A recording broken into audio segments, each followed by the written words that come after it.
الحمد للہ وکفى والسلام علی عباده الذین اصطفى اما بعد۔ محترم بزرگوں، دوستوں اور بھائیوں، آج میں یہ چاہتا ہوں کہ آپ کے سامنے ایک ایسی بیماری کا تذکرہ کروں یا ایک ایسی عادت کا تذکرہ کروں یا ایک ایسے گناہ کا تذکرہ کروں جو گناہ خود ایک انسان کو ہلاک کر دیتا ہے، جو بیماری انسان کو اندر سے چوس لیتی ہے، اور وہ ایک ایسی بیماری ہے جس کی نحوست سے، جس کے معاشرے میں پائے جانے سے پورا معاشرہ ٹوٹ پھوٹ کا شکار ہو جاتا ہے، آپسی اتحاد و اتفاق پارا پارا ہو جاتا ہے،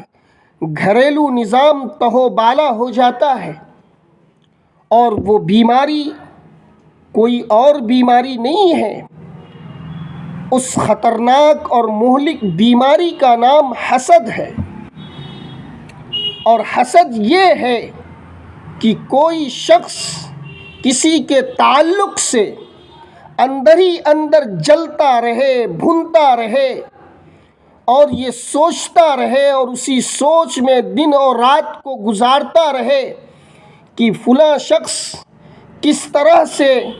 زندگی گزار رہا ہے، کیوں وہ اتنی اچھی زندگی گزار رہا ہے، کیوں وہ ترقی کر رہا ہے، کیوں اس کا مال بڑھ رہا ہے، کیوں اس کی شہرت چاروں طرف پھیل رہی ہے، کیوں وہ لوگوں میں معروف و مشہور بنتا چلا جا رہا ہے، کیوں لوگوں میں اس کی عزت عام ہو رہی ہے،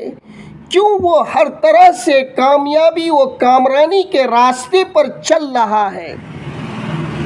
کاش کہ وہ بھوکا مر جائے، کاش کہ وہ فقیر ہو جائے، کاش کہ اس کی جو یہ چیز ہے ہلاک ہو جائے، اس کے مال ہلاک ہو جائے، برباد ہو جائے، اس کی دولت نیست و نابود ہو جائے۔ یہ باتیں اگر کوئی شخص کسی کے تعلق سے سوچتا رہتا ہے اور اسی میں وہ پریشان ہوتا رہتا ہے اور یہ چاہتا ہے کہ وہ ہلاک و برباد ہو جائے، وہ جو سامنے والا ترقی کر رہا ہے اس کی ترقی رک جائے، اس کی شہرت ختم ہو جائے، وہ بدنام ہو جائے، کسی طرح سے وہ برباد ہو جائے، تو اسے حسد کہتے ہیں۔ اور یقین جانیے کہ اللہ رب العزت نے اپنے کلام میں جن کبیرہ گناہوں کا تذکرہ کیا ہے، جن برے اعمال کا تذکرہ کیا ہے، ان میں اس بیماری کو، اس گناہ کو سخت ترین لہجے میں بیان کیا ہے اور اس کے سلسلے میں سخت وعیدیں سنائی ہے۔ یعنی اس بیماری سے جو متاثر ہوگا اور جو اس بیماری میں ملوث ہوگا، جو اس بیماری کا شکار ہو گیا ہے، اس کے لیے اللہ کے یہاں سخت وعید ہے، سخت عذاب ہے، اور اللہ نے اسی عذاب کے تناظر میں دھمکی دی ہے۔ لیکن دوستو، اسی کا ایک بدلا ہوا طریقہ، ایک بدلی ہوئی سوچ بھی ہے کہ اگر کوئی بھائی ترقی کر رہا ہے، اس کے دن اچھے چل رہے ہیں اور وہ ہر طرح سے خوشحالی کو پا رہا ہے، تو ہمارے دل میں رشک پیدا ہونا چاہیے، اور رشک یہ ہے کہ اے خدا،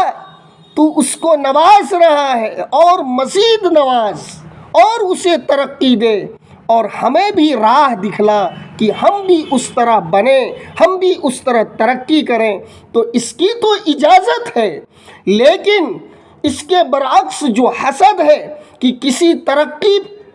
پر جلنا، کسی کے ترقی پر جلنا، کسی کے ترقی سے ناخوش ہونا اور اس کی ناکامی کی دعا کرنا، اس کے مال و اسباب کے ہلاکت کے لیے پروپیگنڈے کرنا، یہ حسد ہے۔ اور قرآن نے اس بیماری کو سخت ترین بیماری کہا ہے، اور اللہ نے اس کی سخت گرفت فرمائی ہے، اور اس کی وجہ سے آخرت میں ایسے شخص کو سخت ترین حالات سے، سخت ترین ادوار سے گزرنا ہوگا۔